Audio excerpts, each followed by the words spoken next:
मियाँ साहब, ये जो ड्राउट की बात हो रही है और खुदा न खास्ता 60% तक पानी की कमी, ज़राअत का एक क्राइसिस तो हमने सेल्फ क्रिएटेड था।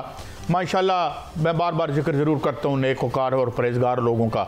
वो क्राइसिस तो जनाब काकड़ साहब जो थे, अनवारुल हक काकड़ साहब, जो उन्होंने इंपोर्ट करा ली और अपने बुरकस निकाल दिया, क्योंकि मुनाफा बड़ी मुकद्दस चीज़ है। मगर अब ये क्या हो रहा है, ये जो पानी वाला मामला है, ये क्या रिपोर्ट है और क्या तवक्को की जा रही है और क्या ख़तरात हैं मियाँ साहब? काजी साहब देखिए, पानी तो हमने संभाला नहीं है जब से पाकिस्तान बना है अब तक। 1976 में 2 बड़े डैम बनाए थे और उसके बाद हमने कोई डैम नहीं बनाया।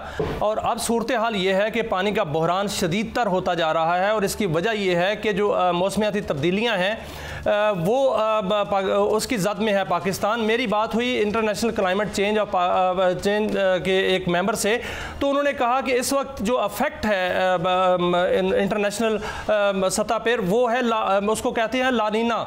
2 इफेक्ट होते हैं, एक अल नीनो होता है, एक लानीना होता है। इस वक्त जो इफेक्ट है ये लानीना है, ये लातीनी ज़बान का लफ्ज़ है।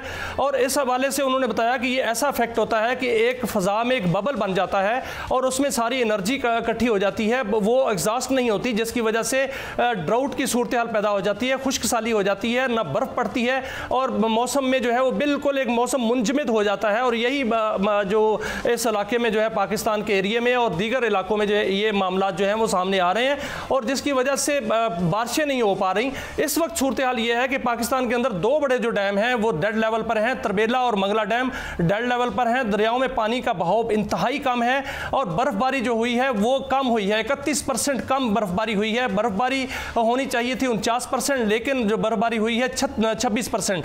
और जिसकी वजह से ये बताया जा रहा है कि आइंदा आने वाले दिनों में जो गर्मी की शदीद लहर भी आएगी और मई के अंदर अगर लानीना जो है वो तहलील हो गया तो बारिशें जो है मामूल के मुताबिक होंगी। अगर ये वो बबल फट जाता है तो फिर क्लाउड ब्रस्ट भी हो सकता है और जो बारिशें होंगी वो बहुत ज़्यादा होंगी। और अगर ये इसी तरह रहता है तो फिर खुश्क साली लंबी हो जाएगी, जिसकी वजह से पाकिस्तान के अंदर पानी का बहरान शदीद हो सकता है, क्योंकि इस वक्त 60% पानी के जो शार्टफॉल का सामना है वह सूबों को जो पानी की तलब है उसके मुताबिक पानी नहीं दिया जा रहा। और ये कहा जा रहा है कि चावल की फसल जो है वो मुतासर हो सकती है और इससे कपास की फसल मुतासर हो सकती है, गंदम की फसल की पैदावार जो है वो मुतासर हो सकती है और आगे गन्ने की फसल भी आएगी वो भी मुतासर होगी। फूड सिक्योरिटी का मसला जो है वो बन सकता है। और इस हवाले से कल एक बड़ा इजलास हुआ है जिसमें कहा गया है कि जो प्रेडिक्शन है, पेशगोई है, वो नहीं की जा सकती क्योंकि पेशगोइयाँ फेल हो चुकी हैं। और महकमा मौसमियात ने कहा कि हर महीने की पेशगोई की जाएगी, लेकिन वो भी नहीं कहा जा सकता कि क्या होगी। इसलिए इस वक्त जो मौसमियाती तब्दीली है उसका एक बड़ा ही इफेक्ट पाकिस्तान पर मौजूद है। जो पानी सिंध को दिया जाना था वो पानी सिंध को नहीं दिया जा पा रहा, जो पंजाब को दिया जाना था वो पंजाब को नहीं जा पा रहा। दरिया जेहलम में पानी की जो बहाव है वो 18,000 क्यूसेक है। ये एक और बात बताएं, हम 2010 से ये सुन रहे हैं जब बहुत बड़ा सैलाब आया था और बेशुमार लोग जो हैं वो डिस्प्लेस भी हो गए कि हमें 2 काम करने हैं। एक काम हमें ये करना है कि इन मौसमियाती तब्दीलियों की जद में जो आबादियाँ आती हैं उनको वहाँ से हटाना है। और फिर हमने ये करना है कि जो फ्लड है ये वैसे अगर इसको हार्नेस कर लिया जाए तो ये तो अल्लाह की यानी नेमत है, हम पानी को स्टोर भी कर लेते हैं। ये हमारी पानी की स्टोरेज की कितने अरसे का हमारे पास रेजरवायर्स हैं और कितने हमने बिल्ड किए हैं, क्या उनको बढ़ाया है? ये 2010 से लेके अब तक हम माशाल्लाह बैकडोर राब्ते ही करते रहे हैं, ये कुछ इधर भी काम हुआ है मियाँ साहब? काजी साहब एक स्टडी हुई थी वर्ल्ड बैंक की, डॉक्टर ली हैं उन्होंने स्टडी की थी, वर्ल्ड बैंक से हमने कराई थी। उसमें लिखा गया था कि पाकिस्तान को हर 10 साल बाद एक मेगा डैम की ज़रूरत है और उन्होंने एक पूरा एक नक्शा खींचा था जिसमें उन्होंने बताया था कि कहाँ कहाँ डैम बनने हैं, वहाँ डैम बनाए जाएँ। दयामर बादशाह डैम का 2002 से शुरू हुआ था, अब तक नहीं बन पाया। कालाबाग डैम तो जो है वो तो सियासत की नज़र हो गया। इसके अलावा जितने भी डैम बनने थे वो नहीं बन पाए। इस वक्त हमारे पास सिर्फ 2 डैम है। हम सालाना जो समंदर में पानी है वो 2 करोड़ 70 लाख एकड़ फीट पानी फेंकते हैं। हालांकि वर्ल्ड बैंक ने कहा है कि सिर्फ 8 MAF TCF पानी जो है समंदर को जाना ज़रूरी है। ये 1 मिलियन एकड़ फीट पानी की इकोनॉमिक वैल्यू का हिसाब $1 बिलियन है, यानी कि हम कई $बिलियन का पानी जो है वो ज़ाया करते हैं। और यही वजह है कि इस वक्त मुल्क के अंदर पानी का मौजूद नहीं है, दोनों डैम डेड लेवल पर हैं, हमारे पास तीसरा कोई ज़ख़ीरा मौजूद नहीं है। अगर ये दोनों डैम भरे हुए हों और तमाम वसाइल को हम पानी दे पाएँ तो फिर भी 30 दिन का पानी हमारे पास होता है। हमारे पास इसके अलावा पानी नहीं होता। हमारे जो डैमों की कैपेसिटी है वो कम होती जा रही है। जब तरबेला डैम बना था उस वक्त इसकी कैपेसिटी जो थी वो 97 लाख एकड़ फीट थी। इस वक्त हमारी जो कैपेसिटी है इसकी वो 58 लाख एकड़ फीट है। 38 लाख एकड़ फीट पानी जो है वो काबिल इस्तेमाल नहीं रहा। उसकी वजह यह है कि सिल्ट इसमें आती है। जो मंगला डैम है उसकी भी हमारी कैपेसिटी जो है वो कम होती जा रही है। लेकिन तीन ऑप्शन आपने बताए हैं कि अगर वो बबल बस्ट हो जाता है तो ज़्यादा ये एक जिसे कहते हैं एकदम से बारिश और वो सैलाबी कैफियत भी हो सकती है, अगर ना हुआ तो ड्राउट की कहानी होगी।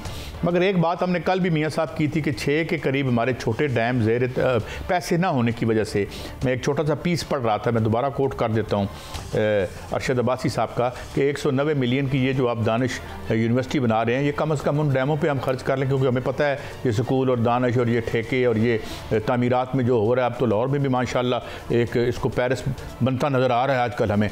तो ये डैमों की तरफ इस तरफ तो कोई तवज्जो ही नहीं है। सारे कहते हैं जनाब एक ट्रेन चला दो, एक अंडरपास बना दो, और कितने लोग हैं जो इससे ये जो फंडामेंटल हमें इन्वेस्टमेंट चाहिए अपने इंफ्रास्ट्रक्चर में जो कि प्रोडक्टिव वो, तो वहाँ पे तो वो 6 डैम कब से इंतज़ार कर रहे हैं और वो इसलिए बंद है कि पैसे ही नहीं है। और आप कह रहे हैं कि स्टडी ये कहती है कि हर 10 साल बाद हमारे पास बड़ा डैम होना चाहिए। तो मियाँ साहब ये सारे सो रहे हैं या अपने लिए जाग रहे हैं, हमारे लिए सो रहे हैं? लेकिन कायद साहब ऐसा है, लेकिन इस वक्त खैर का पहलू ये है कि मेरी चेयरमैन वापडा के साथ बात हुई तो उनका इंटरव्यू मैंने किया तो उनका कहना था कि हमने काम शुरू कर दिया है। दयामर बादशाह डैम जो है वो तामीर हो रहा है, मोहम्मद डैम जो है वो 40% मुकम्मल हो चुका है। कालाबाग डैम उन्होंने कहा कि मैं अपने टेन्योर में जो है वो इसकी कंसेंसस पैदा करूंगा और वो भी बनेगा, वो भी उसकी भी तामीर होगी। ये तो डैमों की तामीर अभी शुरू कर दी गई है और देर आए दुरुस्त आए, लेकिन इसको तामीर इसकी होनी चाहिए, फंड्स जो हैं वो बिल्कुल आने चाहिए। लेकिन साथ साथ कायद साहब बिजली की कीमतें जो हैं वो भी कम हो रही हैं। इसमें आज IMF के जो यहाँ पर इस्लामाबाद के अंदर उनकी नुमाइंदा हैं, उन्होंने बताया कि IMF ने ₹1 फ़ी यूनिट रीबेसिंग, जिसको बुनियादी यूनिट कहते हैं, उसकी कीमत कम करने की इजाज़त दी है। लेकिन वजारत जो ख़जाना कहती है कि ₹1.70 जो है वो कम करने की इजाज़त दी है। अगर ये ₹2 कम हो जाते हैं तो फिर फ्यूल प्राइस एडजस्टमेंट और जो समाही एडजस्टमेंट है उसकी मद में भी बिजली कम होगी। और वज़ीर आज़म अभी ऐलान करेंगे चंद दिन बाद 7 से 8 रुपये फ़ी यूनिट बिजली मजमूई तौर पर जो है वो उसकी कीमतें कम होंगी, इसमें कोई शक नहीं। और साथ साथ ये भी है कि जो माड़ी एनर्जी है पेट्रोलियम, मियाँ साहब ये बताएं कि इश्तराक यहाँ डैमों में कोई जो तेल और गैस की, मियाँ साहब ये डैमों की जो इन्वेस्टमेंट है कहीं से आ रही है, सुना है सऊदी अरब से या चाइना से आ रही है इन्वेस्टमेंट, इसके लिए भी हमें IMF से इजाज़त लेनी पड़ेगी या हम खुद ही बना लेंगे? और ये मामला क्या है, कौन सी इन्वेस्टमेंट आ रही है?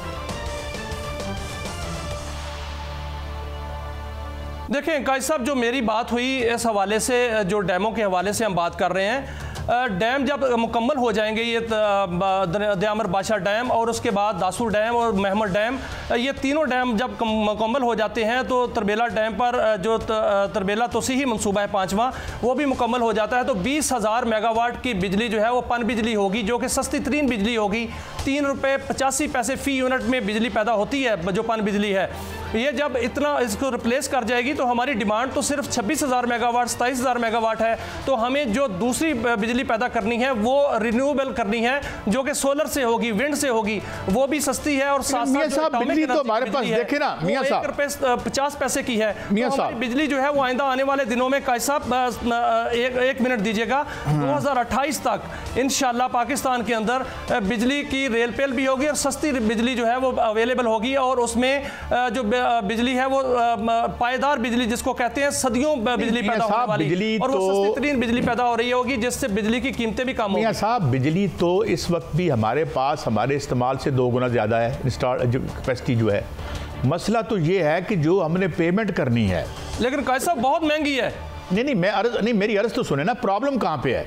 प्रॉब्लम ये है कि ये एग्जिस्टिंग 2016 और 1993 के मुआहदे जब तक ये सैक्रोसैंक्ट मुकद्दस हैं और इनके तहफ़्फ़ुज़ की भी कसम खा रखी है हमने, जब तक ये मौजूद हैं इस हर कोशिश, इस जो चट्टान है इन इन इन इन मुआहदों की, और ये जो एक इतना बड़ा पिरामिड है ये आपकी कैपेसिटी मेड पेमेंट का, उससे टकरा हम क्या करें?